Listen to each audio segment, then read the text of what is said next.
Hello po mga ka-Jesnabs, welcome back po sa ating channel.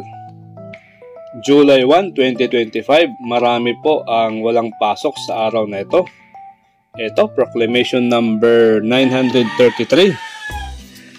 Walang pasok kasi special non-working day sa Municipality of Pangantukan, Province of Bukidnon.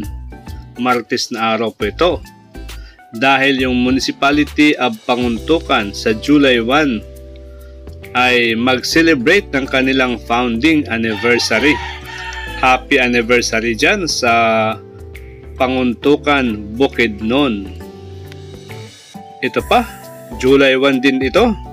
Proclamation number 935. Special non-working day in the city of San Carlos, Province of Negros Occidental. Ito ay dahil sa July 1, 2025, Martes na araw.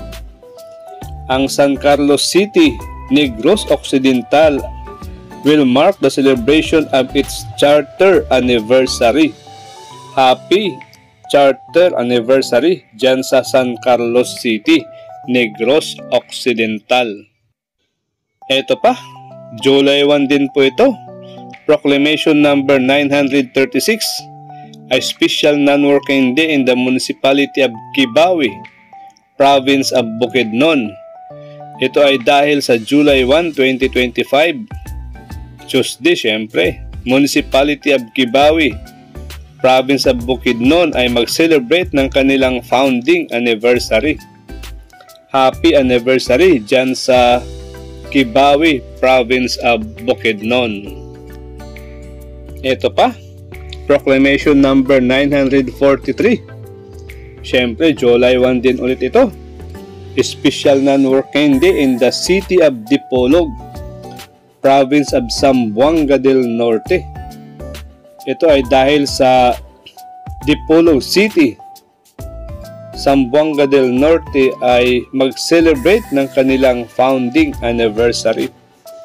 Happy anniversary dyan sa Dipolog City, Province of Zamboanga del Norte.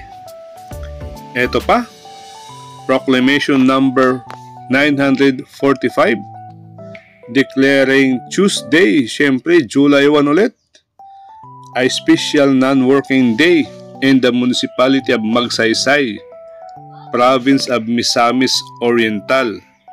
Ito ay dahil sa July 1, Martes na araw din, syempre.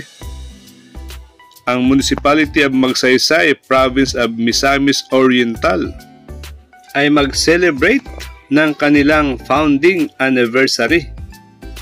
Kasi nakasama dito na whereas it is but fitting and proper that the people of Municipality of Magsaysay be given full opportunity to participate in the occasion and enjoy the celebration.